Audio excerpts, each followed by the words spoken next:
Dear student, hope you will be fine. आज हम if else if ladder statements के बारे में स्टडी करेंगे।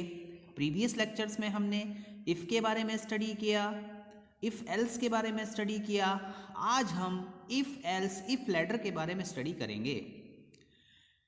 देखिए, जब हम इफ़ एल्स इफ स्टेटमेंट का यूज़ करते हैं तो वहाँ पर जितनी बार भी आप इफ़ एल्स का यूज़ करेंगे उन सब स्टेटमेंट्स में आपस में कुछ ना कुछ रिलेशनशिप होगा। स्टूडेंट्स, हम ये कह सकते हैं कि जो हमारे पास में if else if ladder statements हैं वो एक्सटेंशन हैं इफ़ एल्स स्टेटमेंट का। इफ़ एल्स स्टेटमेंट को एक्सटेंड किया गया है, कुछ मॉडिफिकेशंस किए गए हैं, उसके बाद में हमारे पास में if else if statement I. Students, हम ये कह सकते हैं कि जो इफ़ एल्स इफ स्टेटमेंट होती है उसका यूज़ हम मल्टीपल केसेस को परफॉर्म करने के लिए करते हैं, जिसकी हेल्प से हम डिफरेंट कंडीशंस को यूज़ करते हैं। सिंपल वर्ड में हम ये कह सकते हैं कि हमारे पास में डिफरेंट कंडीशंस होंगी, उन कंडीशंस के बेसिस पे हम मल्टीपल केसेस को एग्जीक्यूट करेंगे। स्टूडेंट्स, हम ये कह सकते हैं in this statement if a condition is true, अगर कंडीशन ट्रू होती है तो स्टेटमेंट को हम डिफाइन करते हैं ब्लॉक के इनसाइड, और ब्लॉक क्या करता है, एग्जीक्यूट करता है। अदरवाइज अगर हमारे पास में कोई अदर कंडीशन ट्रू होती है तो वो स्टेटमेंट एग्जीक्यूट करती है जो कि उसके साथ में अटैच्ड है। स्टूडेंट्स, यहाँ पर हमारे पास में मल्टीपल एल्स इफ ब्लॉक्स होते हैं। अब हम इसका फ्लो चार्ट देखेंगे। देखिए, जो फ्लो चार्ट होता है वो बेसिकली आपको ये बताता है कि किस तरीके से हमारा कंट्रोल फ्लो करता है। देखिए स्टूडेंट, सबसे पहले हमारा एग्जीक्यूशन स्टार्ट होगा। यहाँ पर मेरे पास में कंडीशन 1 है, कंडीशन 2 है और n कंडीशंस हैं। जितनी कंडीशंस आप लगा सकते हैं यहाँ पर यूज़ कर सकते हैं, जैसे condition 1, condition 2, condition 3, condition 4 etcetera etcetera. Students, यहाँ पर जितनी कंडीशंस आप लगाते हैं उन सब के साथ में कोई ना कोई स्टेटमेंट होती है। अब जब मेरे पास में कंडीशन 1 है, कंडीशन 1 अगर फॉल्स हो गई तो कंडीशन 2 पे मेरा कंट्रोल चला गया। कंडीशन 2 फॉल्स हो गई तो नेक्स्ट कंडीशन पे मेरा कंट्रोल चला गया। और कंडीशन लास्ट वाली कंडीशन भी अगर फॉल्स है तो हमारे पास में हम लास्ट में एक डिफ़ॉल्ट स्टेटमेंट रखते हैं। डिफ़ॉल्ट स्टेटमेंट, अगर कोई सी भी कंडीशन आपकी एग्जीक्यूट नहीं कर रही है तो लास्ट में डिफ़ॉल्ट कंडीशन एग्जीक्यूट हो जाती है। स्टूडेंट्स, अगर हमारे पास में कंडीशन 1 ट्रू होती है तो स्टेटमेंट 1 एग्जीक्यूट कर जाती है। कंडीशन 2 ट्रू होती है तो स्टेटमेंट 2 एग्जीक्यूट कर जाती है। नेक्स्ट कंडीशन अगर ट्रू है तो उसके साथ में जो स्टेटमेंट अटैच है वो एग्जीक्यूट कर जाएगी। इसी तरीके से हमारा ये लूप चलता रहता है। इसके बाद में स्टेटमेंट एग्जीक्यूट हो जाती हैं, उसके बाद में जो नेक्स्ट स्टेटमेंट आती है आपके प्रोग्राम में वो एग्जीक्यूट करती है। स्टूडेंट्स, इसका जो सिंटेक्स होता है वो इस तरीके का होता है कि इफ़ कंडीशन 1 आप इसमें अटैच करेंगे, यहाँ पे स्टेटमेंट एग्जीक्यूट करेंगी, उसके बाद में एल्स इफ स्टेटमेंट आ गई, इसके साथ में कंडीशन लगी हुई है वो एग्जीक्यूट करेंगी, उसके बाद मेरे पास में एल्स आ गया। तो आप ये ध्यान में रखेंगे, यहाँ पे जो मोस्ट इम्पॉर्टेंट बात है वो आपको ध्यान में रखनी है कि हमारे पास में अगर कंडीशन ट्रू है तो उसके साथ में जो स्टेटमेंट अटैच है वो स्टेटमेंट यहाँ पर रन करती है।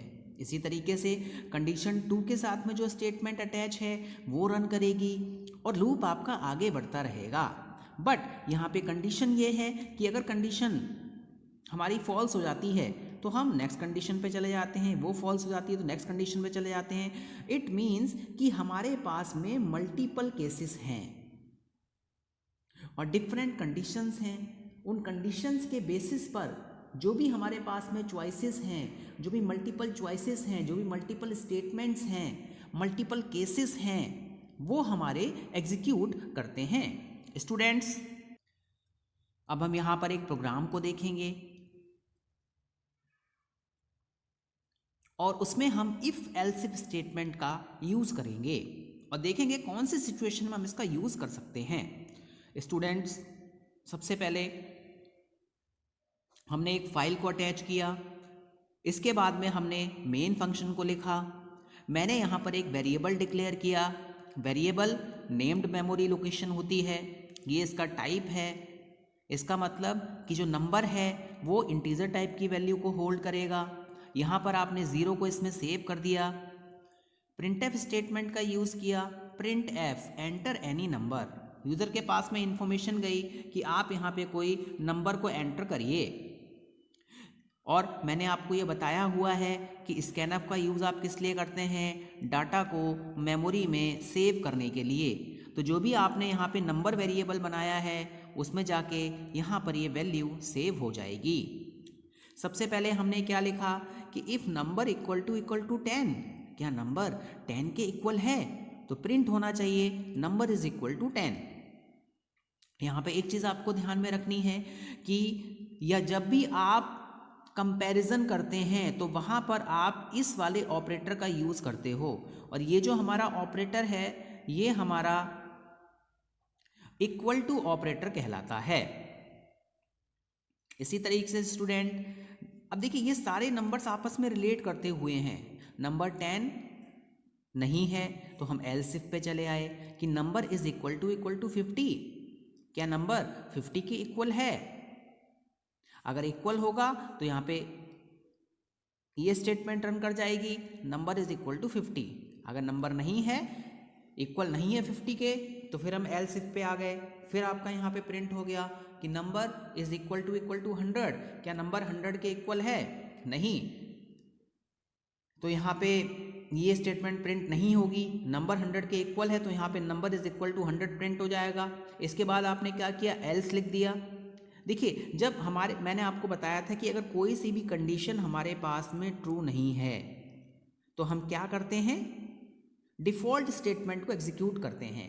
तो यहाँ पर मेरे पास में जो डिफ़ॉल्ट है उसमें हमने लिखा हुआ है printf number is not equal to 50, 10, 50 और 100, यानी कि नंबर ना तो 10 है, ना ही 50 है, ना ही 100 है। ठीक है, तो स्टूडेंट्स यहाँ पे सबसे पहले यूज़र को नंबर एंटर करना है। सपोज आपने 10 एंटर किया तो ये वाली स्टेटमेंट एग्जीक्यूट कर जाएगी। आपने 50 एंटर किया तो ये वाली स्टेटमेंट एग्जीक्यूट कर जाएगी। आपने 100 एंटर किया तो ये वाली स्टेटमेंट एग्जीक्यूट कर जाएगी। और आपने कोई अदर नंबर, फॉर एग्जांपल यहाँ पे 20 एंटर किया है तो ये तीनों कंडीशंस क्या हो गई, फॉल्स हो गई। तो जब ये हमारी तीनों कंडीशंस फॉल्स हो गई तो सीधी सी बात ये है कि यहाँ पर डिफ़ॉल्ट स्टेटमेंट एग्जीक्यूट कर जाएगी। आपको ये ध्यान में रखना है कि जो लास्ट में हमारे पास में जो हमारा एल्स होता है वो ही हमारा क्या कहलाता है, डिफ़ॉल्ट कहलाता है। तो इट मीन्स ये जो है हमारे पास में ये हमारी डिफ़ॉल्ट स्टेटमेंट है। स्टूडेंट्स, अब हम एक प्रोग्राम और देखते हैं। देखिए इस प्रोग्राम में हम क्या कर रहे हैं, write a program to calculate the grade of the student according to the specified marks. देखिए आपको पता है कि स्टूडेंट्स के जो ग्रेडिंग सिस्टम होता है वो एक दूसरे से रिलेट करता हुआ होता है। फॉर एग्जांपल जैसे किसी के 90% से अबव हैं तो उसे ए ग्रेड दे दिया, 80 से लेके 89 के बीच में हैं तो उसे बी ग्रेड दे दिया। तो इस तरीके से ये सारी जो स्टेटमेंट हैं ये सब आपस में रिलेट करती हुई होती हैं। तो सबसे पहले हम क्या करेंगे, यहाँ पर हमने क्या किया, एक फ़ाइल को इंक्लूड किया। इसके बाद में हमने एक वेरिएबल लिया मार्क्स नाम का। मैंने आपको ये पहले बताया हुआ है कि आप वेरिएबल का नेम भी इस तरीके से रखेंगे कि वो आपके प्रोग्राम से रिलेट करता हुआ हो। इसके बाद में आपने यहाँ पे क्या लिखा, एंटर योर मार्क्स। अपने मार्क्स को एंटर करिए और जो भी आपने वेरिएबल बनाया है, जो भी मेमोरी में है हमारे पास में मार्क्स, इसके एड्रेस पे जाके ये वैल्यू सेव हो जाएगी। अब हम रिलेट करते हैं सारी स्टेटमेंट्स को। If marks is greater than 85, अगर मार्क्स 85 से ज़्यादा हैं और marks less than equal to 100 हैं। देखिए यहाँ पे आपने एंड ऑपरेटर का यूज़ कर दिया। इट मीन्स अगर ये दोनों स्टेटमेंट सही होती हैं तभी जाके ये कंडीशन ट्रू होगी और आपके पास में रिजल्ट आएगा। जब भी ग्रेडिंग सिस्टम होता है तो उसमें कंडीशन देखी जाती है, क्या मार्क्स 90 से कम हैं और 80 से अबव हैं, तो यानी दोनों कंडीशन को आपको सेटिस्फाई करना है। तो यहाँ पे मार्क्स ग्रेटर देन 85 हैं और लेस देन 100 हैं, तो हमने लिख दिया यू स्कोर्ड ग्रेड ए, आपको ए ग्रेड मिला। सपोज मार्क्स इससे कम है तो हम एलसीफ पे आ गए कि marks is greater than 60 and marks is less than equal to 85। क्या मार्क्स ग्रेटर देन 60 हैं एंड मार्क्स लेस देन 85 हैं? तो यहाँ पे यू सिक्योर्ड ग्रेड बी। देखिए यहाँ पर भी आप 85 का यूज़ कर रहे हैं, यहाँ पर भी आप 85 का यूज़ कर रहे हैं। यहाँ पर मार्क्स ग्रेटर देन 85 हैं, यहाँ पे मार्क्स लेस देन 85 हैं। इट मीन्स ये दोनों कंडीशंस यहाँ पे क्या हो रही हैं, आपस में रिलेट हो रही हैं। तो आपने यहाँ पे लिख दिया you secured grade B plus. फिर हमने कंडीशन चेक करी, क्या मार्क्स ग्रेटर देन 40 हैं, क्या मार्क्स 40 से ग्रेटर हैं and marks is less than equal to 60। तो आपने लिख दिया योर ग्रेड इज बी। देखिए यहाँ पर भी 60 आया, यहाँ पर भी 60 आया। ये सारी स्टेटमेंट आपस में रिलेट करती हुई हैं।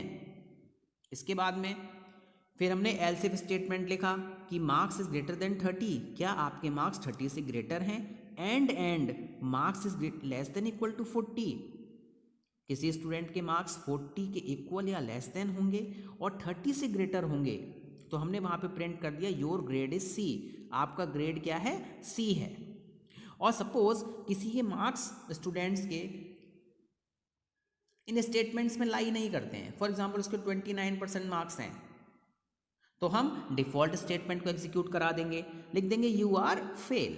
तो स्टूडेंट्स ये आपको ध्यान में रखना है कि जब भी हम इफ़ एल्स इफ़ स्टेटमेंट का यूज़ करते हैं तो वहाँ पर सारी स्टेटमेंट आपस में अटैच करती हुई होती हैं। दोनों जितनी भी स्टेटमेंट आप लिखेंगे उन सब में आपस में कुछ ना कुछ रिलेशनशिप होगा। जैसे कि मैंने आपको बताया यहाँ पे जितने भी मार्क्स हैं वो आपस में रिलेट करते हुए, देखिए लैडर का बेसिकली मतलब होता है सीढ़ी, तो उसमें एक स्टेप, दूसरे step, third step, fourth step, जब तक आप फर्स्ट स्टेप में नहीं आएंगे तब तक आप सेकंड स्टेप में नहीं जा सकते हैं। तो इसी तरीके से यहाँ पे मार्क्स को कंपेयर किया गया कि अभी मार्क्स 85 से ग्रेटर हैं, लेस देन 100 हैं तो ए ग्रेड हो गया, ग्रेटर देन 60 हैं, लेस देन 85 हैं तो बी प्लस हो गया, ग्रेटर देन 40 हैं, लेस देन इक्वल टू 60 हैं तो बी हो गया, ग्रेटर देन 30 हैं और लेस देन इक्वल टू 40 है तो सी हो गया। लास्ट में अगर कोई सी भी स्टेटमेंट हमारे पास में एग्जीक्यूट नहीं करती है तो हमने डिफ़ॉल्ट को एग्जीक्यूट करा दिया। तो मैं आशा करता हूँ कि आपको ये लेक्चर समझ में आया होगा। धन्यवाद।